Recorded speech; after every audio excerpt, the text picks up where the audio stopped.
We're going to try that again. Openings are good. Welcome back to the Modcast, episode 2. We're going to try and call this one, Why Do You Modify? I'm Gabe Anderson. This is my co-host, Jacob Overall. So, we've kind of determined that people modify things all across the board. So, we like to modify cars and snowmobiles. Other people have to modify other things for their jobs. And we'd like to talk about that. Yeah, I kind of tried to touch on it last time. I don't know if I did a great job at it, so I'm going to try again here. Let's see how it goes. Part of the Modcast podcast, or Modcast, is to modify. It's the discussion of modifying anything and everything. It doesn't just have to be cars. You and I prefer to modify stuff with engines, but at the same time, too, I mean, I would love to have a custom-built computer. I would love to do it myself, too, just for the hands-on experience. I mean, we had a discussion before we got on air about, how all the great innovators and all the great inventors of years past, they were modifying stuff just to do better, make stuff better, make lives better. So, it's just modify. So, some people that we kind of touched on when we were discussing this is, it's people that we've probably seen in, movie scenes and stuff, and they usually have cars or helicopters or modified weapons, some of them. All different types of things, really. And so we were talking about Howard Hughes. He modified planes, but he paid for it using money from a drill bit company that his family handed down to him, and then he made movies, the most expensive blockbuster at the time. I think he spent $4 million on it prior to World War II, so that was an excellent amount of money. And he built faster and faster planes and bigger planes, and that was his thing. He wanted to modify stuff that existed and make it in his image, so to speak. And just make stuff better. It's the desire and the want to... I mean, in our case, bigger, faster, better, stronger, more power, more torque, too. Absolutely. So, speaking of torque, you had a similar experience to me with my Turbo Scion TC. Oh, you're going to get back at me for that. Going down the road and blowing my engine apart. You had a 85K 1500 square body. Let's talk about that. Oh, yeah. That was great. When I was going to college in Ohio, we were renting a house that we will probably discuss in the future, but just for the short of it, it's called House of Boost. We had a bunch of car lifts and stuff. It was just a good time for us. Anyway, I was on my way to work one day, and I happened to drive past one of my neighbor's houses, about a mile and a half up the road, and he had this 85K 1500 out for sale. Thing was fantastic. Well, it was fantastic for the price, is a good way of putting it. I drove past it for about 3 days straight, and every single time I passed the car, or passed the truck, I should say, he had crossed the price out in the window and dropped it, which honestly should have been my first time. But it was a cool-looking truck. There you go. It was a cool-looking truck. Me and my then-girlfriend, now wife, really wanted one of these trucks. She really likes square bodies. I really like square bodies. We both love GMCs. So when we saw that, we couldn't pass it up. Now, I said it was about a mile and a half up the road, right? So we get this truck. I get in it, paid the guy, and I go to drive it back to the house, and no sooner does the passenger front tire hit our driveway that one of the people I lived with at the time was like, "Hey, that's knocking." And I was like, no, it's not. I was like, just absolutely took the wind out of my sails. Just bought this awesome truck. And he's like, yeah, no, it definitely is. And sure enough, I had just bought an engine with the classic sawdust trick or the heavy oil trick, whatever you want to call it. Basically, make it not knock until it's not your problem. But that was a cool truck. It was something we only had for a short period of time. But on a side note, something that was real fun with that is when we went to take that bad engine out, our engine crane that we had at the time wasn't tall enough. So we actually had to take the tires off the front of the truck and we set the axle on the ground. And then we were able to wheel the engine hoist up we were able to get it out at that point without taking the front clip off, which is the goal. So yeah, hey, that's you gotta do what you gotta do. Yeah, it absolutely sucks though. Luckily I wasn't stranded on the side of the road. Yeah, that sucks. But I did have to put a different engine in that, so that sucks. Yep, that is a lot of work, no matter how old the vehicle is. Had to get your payback. Speaking of cars with crappy engines, this is actually at the House of Boost, yeah? Yes, this is a interior picture. So this was our quote-unquote college dorm house. You actually, in this picture with where you're looking at it, it was the lift that Mustang is on was our center bay. If you looked behind where you were standing looking in this picture, we had I think it was a 12,000 pound lift. It was a big boy lift. Like we could put diesels and stuff on it. And yeah, that was really fun. That was a 7-bedroom house. 7-bedroom house. So we had a whole crew of guys doing fun stuff in there. How many people lived there? It was me and my girlfriend at the time. Once again, now wife. Mm-hmm. And then it was what? 1, 2, 3, 4, 5, 6. So there was 8 people in total. 8 people. Wow. Yeah, college. Yeah, absolutely. So we touched last time on something that we modified. It was, I think you could say, the first success we had at like really modifying something. Yeah. And that was the Drifter, the antique snowmobile that I was wheeling in that photo. Here's another. It's another picture. That's actually me wheeling in this one. This one is Gabe. Also me doing stupid things. Also Gabe. So that was the sled that we referenced last time as El Diablo. So that was the reason for that sled getting its name is the engine that was in that sled was out of a 1973 Arctic Cat El Tigre Free Air, which had it had a Kawasaki engine in it. It was just one that was sold to Arctic Cat at the time. But it was a 400cc twin. The thing that was cool about it is it had 2 spark plugs per cylinder. Just kind of something cool. Honestly, I don't know the reason behind why they did it, but it looked cool, so I said, screw it, I'm going to put it in another sled. So, the sled it went in, the 1980 Kawasaki Drifter Free Air 340, that sled, I actually bought it with a 340 Arctic Cat engine already in it, but it was originally a fan engine that somebody had taken all the fan shrouds off of to make it a quote-unquote free air, and it never ran right because of that. So that was the other reason for the engine swaps. I wanted to ride it, and I couldn't. Mm-hmm.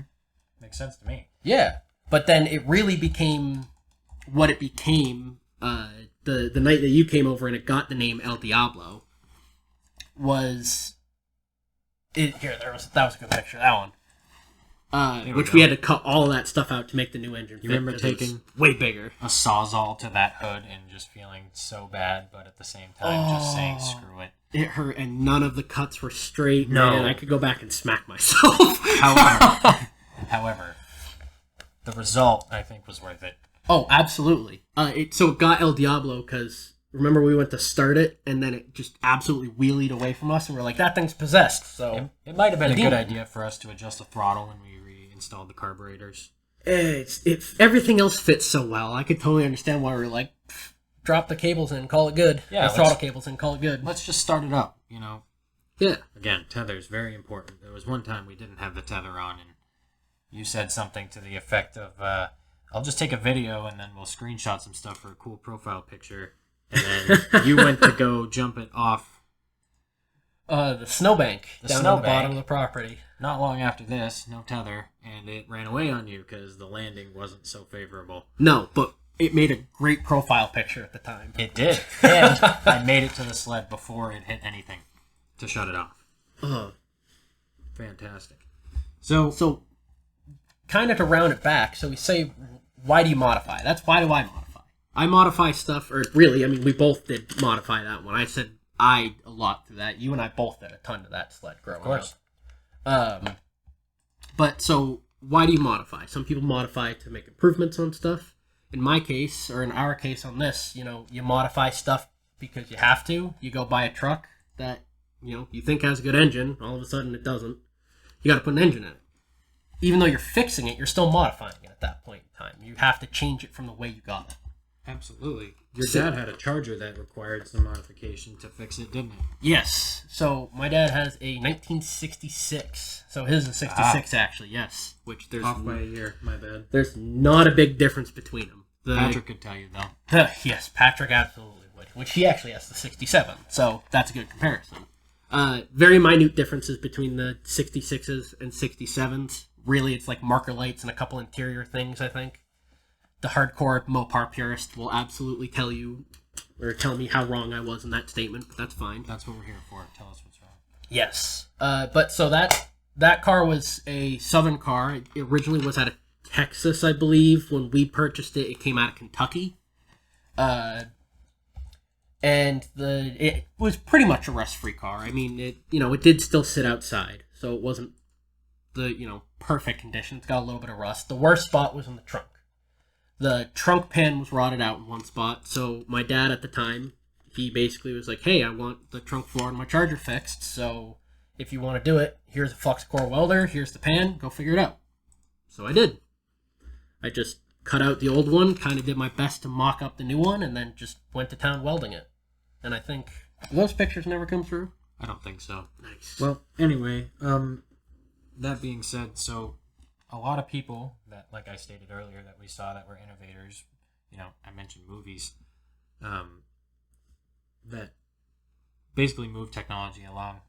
Were there people that you saw as a kid that made you want to modify things? Absolutely. I mean, getting into the car world for me was a little bit to a degree. It was kind of passing on the family tradition. My dad, growing up, he and his dad fixed up his first car, which was a 1966 Ford Mustang Coupe. It had the 200 Sprint inline six, and it was an automatic, but it had like rusty floor pans and a couple other things. And he might have allegedly taken some road signs to fix the floors. Allegedly. Not saying anything. But I just remember growing up, him telling me all about how when him and his neighbor did the V8 swap in the car, and they did all sorts of stuff to this thing growing up, and the first time he got it painted, and how he was just absolutely enamored by the look, watching it roll out of the booth and being like, holy crap, that's my car. Mm-hmm. I always wanted that. Like, my whole childhood, I heard stories like that about this car, and it actually drove me to the point of my first car that ran and moved around under its own power was actually a 66 Mustang because of that. It was a coupe 289 with a 3-speed on the floor. My dad, absolutely first and foremost, was the guy that really got me into modifying. But once you actually get into it, I mean, there's just a plethora of people. One of my biggest idols being Jeremy Clarkson. I've always said that if I could have my dream job, it would be to, either Jeremy Clarkson, James May, or Richard Hammond. Any of them. But to do what they do for a living. Chip Foose, my dad and I, we grew up watching Overhauling. We watched all the episodes. Every single time it came out, all the new stuff. Hell, we always recorded it. We'd go back and watch episodes. I actually got to meet him. My dad and I both got to shake his hand, which was cool. Then you can go way back in time to George Barris, some of the original OG big name hot rodders. He actually introduced a lot of incredibly famous movie cars. A lot of people might know about them. A lot of people might not. There's the original Batmobile. He did the Munstermobile. I'm not going to be able to name them off the top of my head, but there you go. There's Kit from Knight Rider. Another incredibly famous car. Not all of them. Yeah, there you go. Beverly Hillbillies truck. I actually forgot that he did that one. Oh my goodness. What an insane thing to do. Black Beauty. Actually, that's funny. We weren't going to transition it that way, but The Green Hornet. The Green Hornet, another fun movie. And this is a good comparison of something else that's modified. Obviously, you want to make a flashy movie car, but you have to start somewhere. Absolutely. You have to modify something before you can make it happen. And my dad and I had one of these at one point in time. It was a 1960. That car in its original form is a 1965 Chrysler Imperial with some massive V8 engine and all the fancy interior. Only the plushest, best stuff you could possibly get. was in this car, and it was massive. How long were these cars, I wonder? Oh, God, I would love to see the wheelbase. There's Let's go back. actually right where you're hovering over. Yep. This one? Yep. That's another just version of the Green Hornet in its more modified state, in its weapons battle-ready mode. For a fun one. Our car was... There you go. It was basically that car. Ours was white when we got it, but that's what the Black Beauty looks like originally. There you go. Nice. I remember helping you guys unload that from the trailer. You should have seen us drag it across the field to get it on the trailer. Oh, yeah. Yeah, that was the hard part, for sure. So, Jeremy Clarkson, he seems to have gotten a lot of hate, I think, recently, because, let's face it, he's an old man, and he says old man stuff. But he said a lot of good stuff, too, I think, and he expressed it the best. What was that quote? I know exactly what you mean. You're talking about the quote that, like, it perfectly describes what it's like to be a car guy, and why, not necessarily to the root of why we modify cars, but why we enjoy cars. And through that enjoyment, it's is why we modify it, honestly. Yeah, absolutely. So, this isn't the one I was thinking of, but this one's kind of funny. Speed has never killed anyone. Suddenly becoming stationary, that's what gets you. Absolutely. And it's true. It's very true. I'm not sure. Is this the one? Yep. So Jeremy Clarkson is saying it's what non-car people don't get. They see all cars as just 1.5 tons to 2 tons of wires, glass, metal, and rubber. That's all they see. People like you and I know, we all have an unshakable belief that cars are living entities, and you can develop a relationship with a car, and that's just what non-car people don't get. And it really is true. That's why a lot of people will name their vehicles, is because they really truly see them as a living entity, and it's something that they will honestly have a discussion with. At the very least, it has a certain personality. Absolutely. That's a good way of putting it, is a personality. Even though I'd be lying if I said I haven't patted the steering wheel and said, good job, thank you for... Oh, I have 100% done that. If your car takes care of you and crazy things happen on the road, we live in New England. New England has insane weather. We just set a record for the lowest temperature ever recorded on Mount Washington. It was a negative 108 degrees Fahrenheit.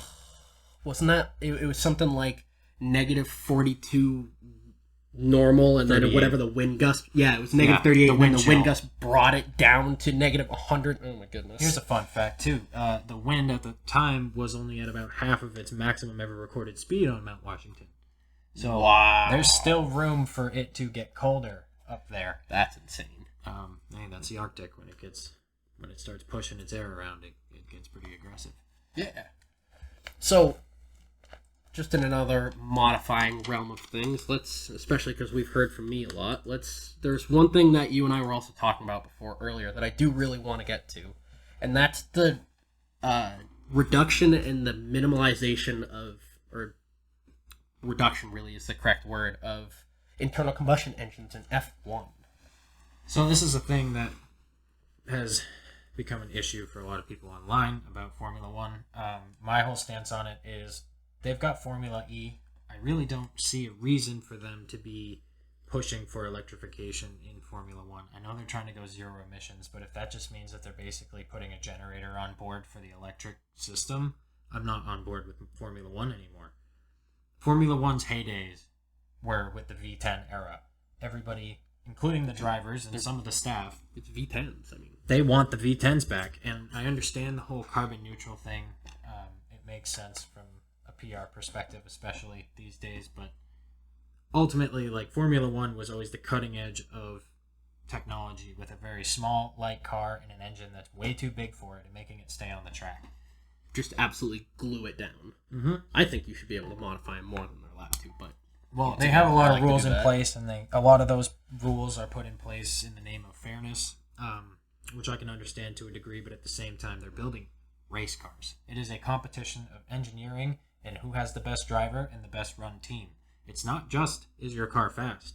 Can you keep it on the track? Can you do multiple laps in a row fast? How quickly do you burn through tires? It's a full strategic game. But I think making it electrified is kind of a waste and almost a slap in the face of people who have been fans for Formula One for years. I think it was a slap in the face when they took the V10s out, personally. Absolutely. Now, this is also coming personally. I don't do, honestly, really much F1. I know stuff, I mean, like, who doesn't know what a V10 F1 sounds like? But really, besides that, I don't know much about it. So this is as much me listening in this podcast when it comes to this stuff. Sure.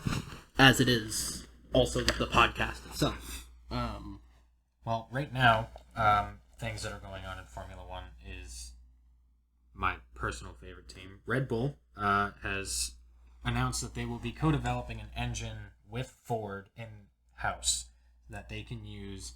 It is Red Bull Powertrains, RBPT is the classification. Okay. So, and Ford debuted this partnership with the Red Bull team at their recent RB19 car unveiling. They really stressed the electrification of the sport by bringing they brought the drivers in an electrified rally car, basically, which is, it's cool. I mean, it's fast. It has a place. I mean, I totally get it, but like, make it its own thing. It's a new thing that we have that we can use for entertainment, but it doesn't have to be the only thing we use. Yeah, I do see what you mean with the phasing out of ice in general.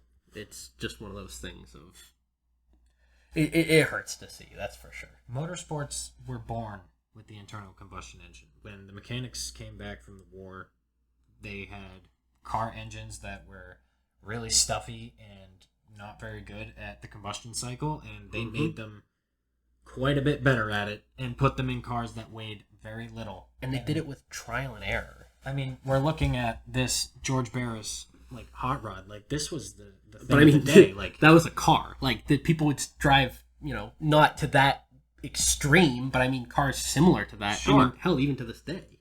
Yeah, I mean, if you just with not having a hood, open headers like coming down potentially to side pipes, or really any combination of exhaust that you could think of, like, and it's all handcrafted. Like, it's all things that they put together in their vision, and I think that's cool. It's like, it's a piece of art and it's timeless. Like, he passed away, did he not, George Barris? He did. I would have to look up to see exactly how far away it is, but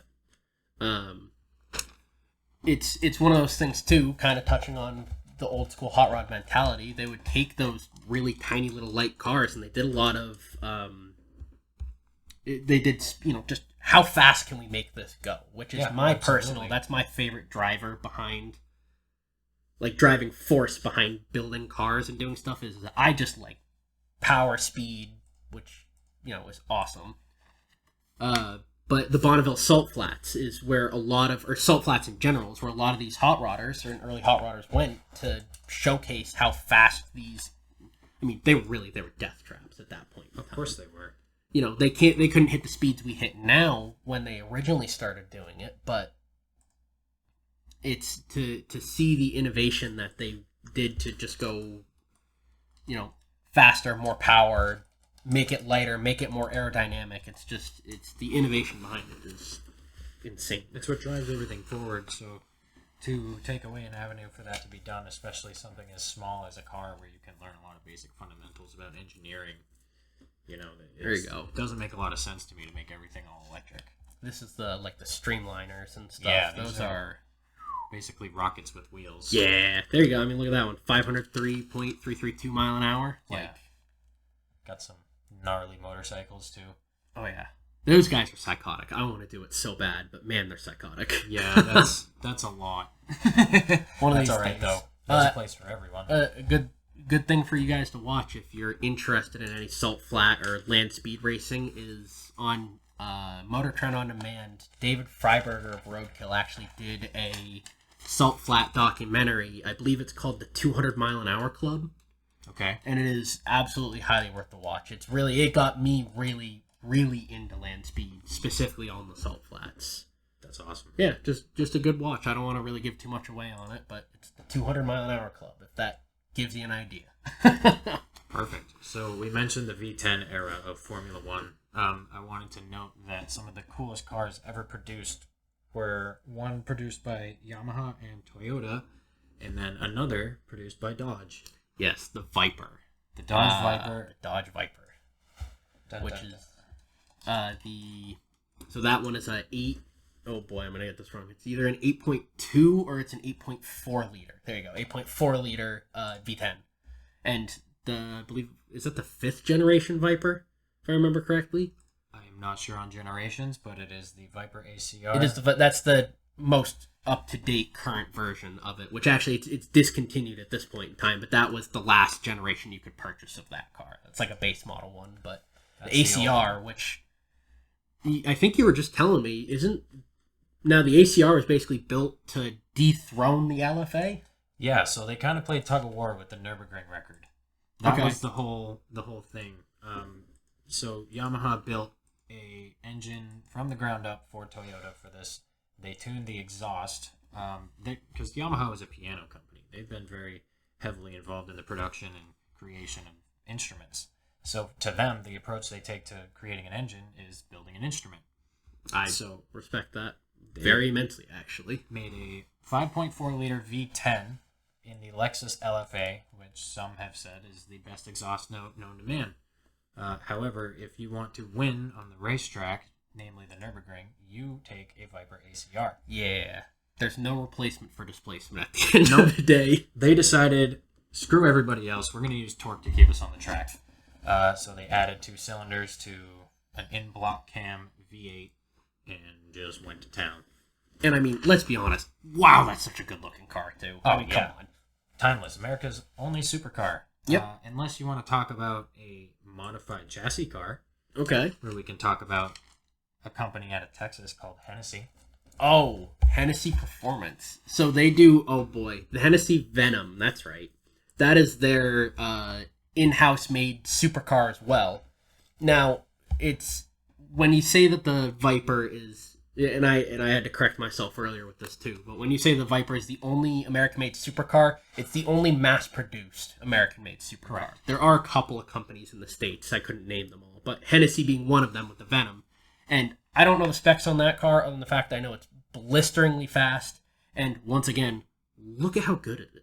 Like, look at how nice looking that car is. That's just a beautiful, beautiful car to look at. Great styling. I mean, it's unfortunate that they beat Chevy to making a cool mid-engine LS car. Well, and they used a Lotus, which I have a lot of respect for Lotus. They make great chassis, and I happen to love the car that they ended up cutting in half and spacing out and stuffing a V8 into, because it came with a little Toyota 1.8 liter that had another Yamaha head on it that allowed it to spin up to, some 10,000 RPM in some applications. Supercharged that motor, and it was just a little go-kart. But they turned it into one of the coolest cars ever made, I think, because it comes in a stick shift. Really? Yeah. Oh, I didn't know. Oh, I have way more respect for that car now. Not that I didn't before, but twin-turbo LS with a stick shift in a mid-engine platform. Huh. Being the LS guy, too, I'm surprised that I didn't know that, actually. I think it's a really cool car. It's a good-looking car, and it's got a great powertrain, so... So we talked about Hennessy. We talked about Texas. We talked about Vipers. There's also a company that Patrick turned you on to. Yes, our buddy Patrick. So this is Calvo Motorsports. Wow is the first word you can use with them. They sell right on their website a 2,000 horsepower Viper package that you can get. I believe it's air shift H pattern or a full sequential. Like, that's incredible. And so, they also, at some point in time, there was something about a billet block they were going to do too for like 3,000 horsepower. Like, these guys are nutty. Gen 5 Viper. Oh, hey, there you go. It was the Gen 5 Viper. There you go. Wow. This is one-stop shop for an amazing Viper. I mean, even my brother will go on and on about the Viper. He loves Vipers. He's a 5-cylinder guy, so 10 cylinders are right up his alley. There you go. 2.5, so I can get behind that. Absolutely. He's a big Viper guy. So, I mean, it wouldn't be out of the realm of possibility to have some Viper content in the future as well. I would fucking love to have that happen. But, yeah, Calvo Motorsports, that's pretty cool. Patrick just recently put the tires on his truck, didn't he? Yes, on the Sonoma, or the S10. It's actually a Sonoma, but we just refer to it as an S10. It's easier to say. Or the Sonoma. Sonoma's nice. I like it. That's his 6-liter T56, 9-inch. I think I talked about on the last one, yada yada. Fun truck, but he has C5 Corvette wheels on it, and I believe he said it has like 315s on the front and like some ungodly. I don't even know how wide they are in the back, but it's R888Rs. R888Rs, So very sticky this tire. thing's going to stick to the ground, and it is going to be a great time. We'll let him continue to tell There about you that, go. but there's an R888R. So you would put a tire like this on your car because you just want more grip, especially in warmer environments. So when the road is warm, especially tracks get pretty hot, especially in the summertime. We don't have a ton of tracks around here, but we do have a pretty good amount. Like there's a club setting. There's a few other tracks in New England that you can go to. A lot in Connecticut, some in Mass. There's some karting tracks over in Maine. There's some stuff in New Hampshire, like some dirt schools. Vermont actually has a rally team. Subaru's American Subaru's rally team. It's what for Vermont Sports Car? Vermont Sports Rally Car. Vermont Sports Car. That's it. So Travis Pastrana took one of Vermont Sports cars up Mount Washington and Holds the record with it currently. holds the record. Actually, if you think about it, now that the top of Mount Washington is paved, he permanently, for the rest of time, holds the record of the fastest dirt and tar run up Mount Washington in a gas-powered car. So that means he would then have to run. Oh, rest in peace, Ken Block. Rest in peace. He- Another idol of mine. Another Absolutely. idol of a lot of people, actually. The man, at least he went doing something that he loved to do, though. Yeah, just on the wrong brand sled, but we'll get behind. That's a different topic. Opinions. They're like assholes. Everybody has one. And mine stinks, so Yep. don't listen to me. Don't listen to us. But yeah, Ken Block, man. So Subaru rally team, Vermont Sports Car, pretty cool. Shout out for Red Bull there, big supporter of Red Bull, of course. Yes, sir. By the way, they're doing a cool thing where in the U.S., if you have a design for a livery, you could win the potential of it being on the car in one of 3 U.S.-based Formula One races this year. Which I think is pretty cool. So for people who are artistically inclined, That's a great car. That's one of my favorite Ken Block cars of all time. look at that livery too. Yeah. So basically, the livery is just what you see here: all the sponsors, the coloring, the design of the exterior of the car. Jake? So we had a little technical issue with the microphone. Yeah, the one thing we do have to point out with like my screw ups at the beginning of last episode and with this is this obviously our second podcast ever, so we're doing our best. So, like we were saying, the livery, you could win the opportunity to have it on the F1 car in one of the 3 U.S.-based races. Livery being like the outside wrap of the car, something that All of these sponsors you see and the coloring and everything. So, for people who are artistically inclined that maybe want to go for some sort of a hobby or job or whatever in the automotive industry, could potentially have their wrap featured on an F1 car. which is, I mean, that's fantastic and hella marketing for yourself if you can make that happen. Definitely. We'll find, you want to find the link for that, we'll put it in like the description. Sure. There you go. But yeah, so that's, I think we've pretty much covered, well, we've covered a lot. Holy crap. Looking back at everything today. I think that pretty much covers everything we were trying to go at today, though, right? Yeah, I think that's, definitely a good spot to leave it for more.